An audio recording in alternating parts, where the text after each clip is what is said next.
What's happening, folks? Geologist Philip Prince looking down on the Persian Gulf. Probably heard about this place before if you are alive today. Been in the news for 30, 35 years or something like that, almost constantly. A volatile part of the world, very interesting part of the world geologically. Hearing about it right now because Iran, which has a huge coastline along the Persian Gulf, has been threatening to close, mine, whatever you like the Strait of Hormuz, which is the outlet of the Persian Gulf into the Arabian Sea, off to the right of the screen there. What's up with the Persian Gulf? I don't know. I don't know how much of this there is on YouTube. You hear about it all the time. Obviously, oil and gas are a big part of the question here. But really, in terms of geology, this is one of the standout spots anywhere on planet Earth. If you study geology, you will spend a lot of time hearing about this region just because of what it represents in terms of geologic process. So we'll tilt the view around, actually talk about what makes this landscape what it is. The Persian Gulf legitimately is, like the title of this video says, a geologic puddle. If you go on Google Earth, it actually tells you how deep the water is. You can see the hand there in the middle of the screen. Down in the right, actually right below my face window there, it says minus 215 feet. So you're looking at a little over 60 meters in depth or something like that if you're watching outside the United States. I think the average depth for the entire Persian Gulf would be 150 feet or something like that, so just a little bit under 50 meters. It's incredibly shallow. The maximum depth and it's something like a hundred meters, 330 feet, something like that. So it's not really an ocean, so to speak. It's more like a flooded part of the land surface. And that actually sort of ties into its overall global significance as a place that, among other things, produces a vast amount of oil and gas and provides a way to ship that oil and gas out into the Earth's oceans and elsewhere on the planet, so you don't have to try to pipeline it somewhere or something like that. Looking along the coast here, right away you see that the landscape kind of has like a grain to it, right? Like this is one of those parts of the world that if you kind of outline what look like almost kind of like lumps and humps in the land here, these are big mountain ridges, but they're actually geologic structures. And sort of like you might see really in parts of the American West, I don't know, arid, dry landscapes like this where you don't have vegetation covering the rocks, you end up with the expression of geology on the surface like this, such that you can actually zoom in on them and see that they're big areas of tilted rock layers. In fact, if we zoom in pretty close here, this might look like some content you see in other geology channels that talk about these kind of triangular shaped structures that you see developed on the sides of the mountains. Everything you're seeing here, particularly if we zoom back out and take in more of the landscape, it's all tilted and folded sedimentary rocks. And in the Earth system, sedimentary rocks are where you generate oil and gas. And in almost every situation where you actually see oil and gas, what we call trapped or stored down underground in a place that you can drill down and extract it, right?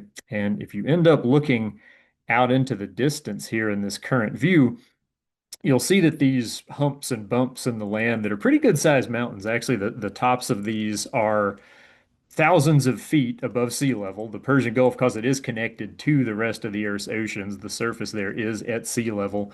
The tops of these ridges here on these geologic structures would be something like, you know, 3 or 4 thousand feet sometimes above sea level, so 12 or 1300 meters, something like that. They're actually much taller above the land surface than the Persian Gulf is deep, right? So that just sort of emphasizes its geologic puddle status. But you don't need anywhere near 200 feet of water to move a ship that's, you know, that's full of oil or whatever. So there's plenty of water in the Persian Gulf to use it for commerce, and the shallow water also makes it easier to drill down into what's underneath it to extract oil and gas from it because the oil and gas reserves are not only over here on the shore in Iran, which has tons of it, not only over here in Saudi Arabia, but in fact right underneath the body of water as well. But why is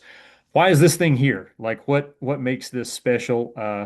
To get a sense of that, we'll back way out. We'll back way out real quick here and try to get a big picture view. Now we're looking to the west here.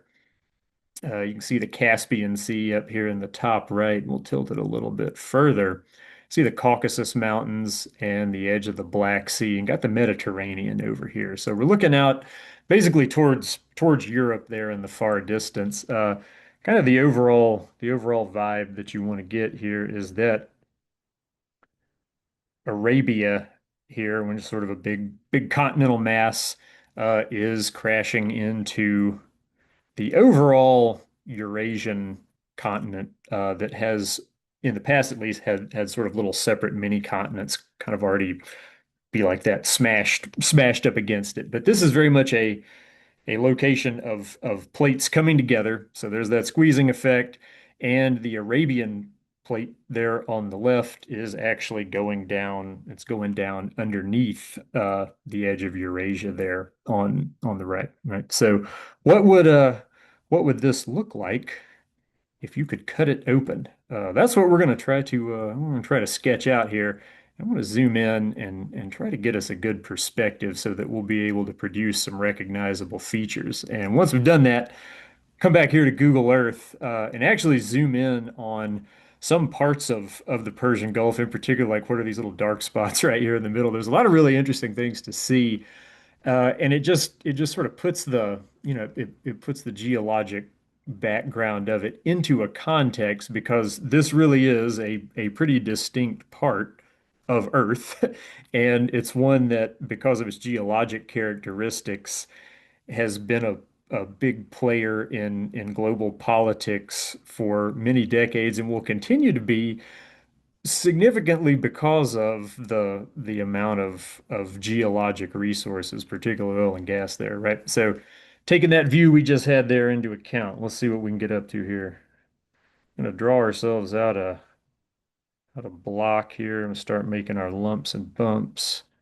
Bigger mountains over there, something like this.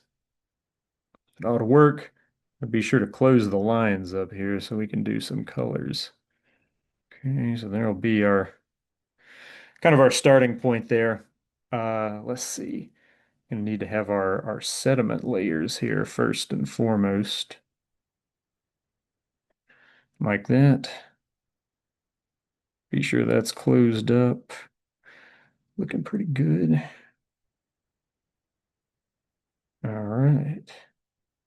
So I'm drawing this kind of layered out structure that you get in the Earth system. Geologists are always thinking about what's under the ground, and even if it's not discretely layered like sedimentary rocks, things do change as you go downward in the Earth's surface. So we've got various parts of the outermost portions of Earth's crust here, and we'll start coloring everything in just a moment. But here comes the geologic puddle that is the Persian Gulf. So when this color this in with water here momentarily. All right, looks pretty good. So let's see. We can dress this thing up here. That went pretty well. Make our land surface kind of a dry, arid color there. Persian Gulf. Different rocks, more different rocks. Got the Earth's crust of the Arabian plate down there, and we'll have the green of the Earth's mantle way down deep underneath all of it. You ain't gonna worry about the mantle in this one so much. Okay, so we got a good starting point there. Gonna need to add a little more detail, and these are actually pretty significant. Gonna look kind of funny. Have these like almost like pillars sticking up here. So we'll do another one there like that. And this is going to get its own unique color here, and we'll probably circle back to this as well. Going to color it pink. And you see stuff like this colored pink quite a lot in geologic illustration. What is the pink stuff? It's salt. It's geologic salt layers. Fair amount of content on YouTube talks about those. Salt can occur geologically like a sedimentary rock. It can occur in huge, tremendous, thick layers in the Earth's system. And it's a very weak material that sort of like slides and flows around, particularly when it's got a lot of force on top of it and it's deep enough to be kind of heated up as it is here. And the movement of the salt underneath these sedimentary layers is sort of a key to making all this happen like it does. But last but not least, we'll need to add a little bit of geologic structure here in my sedimentary rocks, which is really just a ton of these wrinkled structures here. Okay, something like that, and we'll actually continue these layers out, and they're gonna come out and intersect with these salt structures out here. And yes, we will zoom in on all of this. I'm gonna see how much detail I can pack into a paint drawing here, trying to work efficiently. Cool. And last but not least, what are you actually seeing on the surface? Like, what are all those hump-shaped mountains? Well, they are the tops of these geologic wrinkles here, these folds and buckles in the sedimentary layers. So when you look out over that landscape there with the Persian Gulf and all of those funny lumpy mountains there north of it, essentially you're seeing at the coastline there, that's kind of the edge of where you have those strongly folded and wrinkled up sedimentary layers there. So we'll keep building up the landscape here just a little bit more. Things start to change as you get kind of deeper into Iran here. You get sort of a different, almost like a different grain of mountain landscape. And there's a tremendous amount of geologic change in Iran. To be honest with you, if I had to pick one place on earth to go as a geologist to see some really amazing stuff, I might pick Iran. I think I think the range of structures and rock types you can see there and how well they're exposed just because of the landscape, you're really not going to see another place that is quite like that. Will I ever go there at this point? Probably not. Things are not trending well in that direction. I don't know. Maybe if I become a journalist or something like that. But surely, if you want to see something geologically really cool, Iran is the place to be. Okay, so we're doing pretty well here. So the Persian Gulf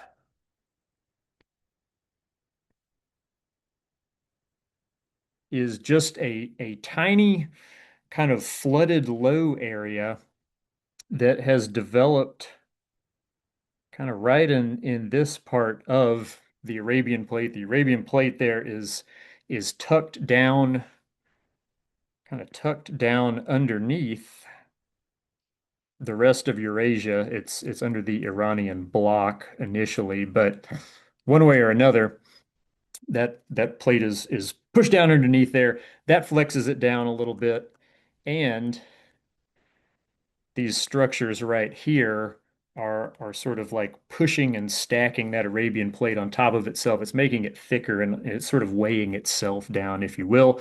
You also have kind of the edge of the folded structures there that give you just a really shallow, low area that is the Persian Gulf, that is something like in its depth 1/10 of the height of those mountains on its northern edge there in southern Iran. And if you zoom in close here, we can do that. Might take it one tick closer. You got all of these wrinkles there in those thick sedimentary rock layers. So why is there so much oil and gas going on in this area? Well, down deeper in the layer system, we'll use a green color for this. You've got layers down here that are good source rocks. They have a lot of organic material in them. They can generate oil and gas, and then that moves upward in the geologic column, and that gets stuck in places that have what we call reservoir rock, which has a little bit of open space inside the rock to hold the oil and gas, which also needs to have a seal layer on top of it to hold it all in there. So you need you need three different layers kind of in the right succession, which there's plenty of in this part of the world. We don't have a good reservoir horizon here in the Appalachian Valley and Ridge, and for that reason, we don't really have a good oil and gas thing going on. The geology here in the Appalachian Valley Ridge is actually quite a bit similar to what you have here in southern Iran along the Persian Gulf. We just don't have that reservoir layer to hold the oil and gas. All those little dark spots, though, right up in the top of those fold structures, that's where you can accumulate oil and gas. Get a nice accumulation of it there, and you can drill down and get that stuff out. And if you look at a map of like oil and gas fields in Iran in particular, the way that they're shaped on the map, we'll use a green color here on the surface for that. We'll maybe increase the size just a little bit. You'll see that the shape of the fields tends to be elongated along the trend of those geologic structures. So what that's telling you is that the oil and gas is sitting up in the top of those geologic folds or geologic wrinkles, huge, miles across. They extend miles deep down into the earth. So it's a big system, but it's sort of ready-made to collect oil and gas and get it in a good spot. Hey, you can even do this out here in the Gulf because you can see oil and gas being trapped kind of along some of these funny little salt structures where that pink salt has kind of been squeezed, if you will, by the weight of the material pushing down on it. It's kind of been squeezed up through the geologic column, and you can go down there and extract some of that too. Got you a little oil platform sitting out here in the Gulf, right? And the water is pretty shallow, so this is it's not at all a problem to do. So there's plenty of oil and gas resource. In particular, it's really the details of the sedimentary layers that are a big player here because there's excellent source rock, there's excellent reservoir rock and several reservoir horizons that can hold the oil and gas, great seal layers above that to keep it in there so it doesn't just migrate out and slowly get out at the surface. And you have all these excellent geologic structures that will hold it for you. And not only that, you can put it straight on a ship here in the Persian Gulf. You know, got yourself a tanker there, and you can ship that to the rest of the world pretty efficiently. So it's a remarkable place, and I mean, just geopolitically, I guess you would say it's a really good spot to hold some real estate, right? Uh, you don't. I don't know. It's interesting to think is there really another place on Earth that's quite like this with the amount of resource sitting right next to this kind of ocean connection to the rest of the world? You could argue that in the US, the Gulf of America, I don't know, it's still the Gulf of Mexico to most geologists. I know, whatever. You can choose, I guess. In terms of the amount of resource in the body of water there, you might make a comparison. The geology is very different.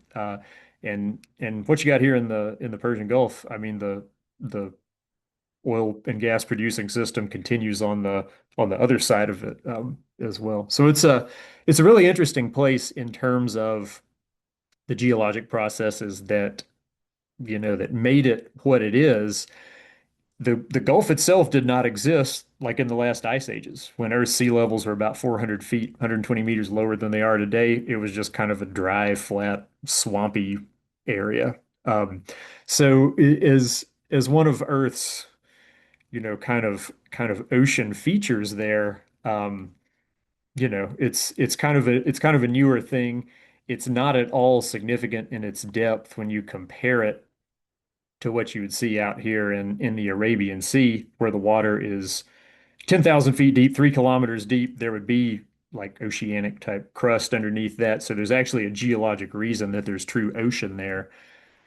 Something totally different here, but because of its kind of smaller scale, because of its just being kind of flooded land, yes, you could conceivably exert a great deal of control over what goes on in the outlet here, and you could make it hard for those vital resources to come and go there. So it's always going to be a place that people are going to pay a lot of attention to, and you're going to hear quite a lot about.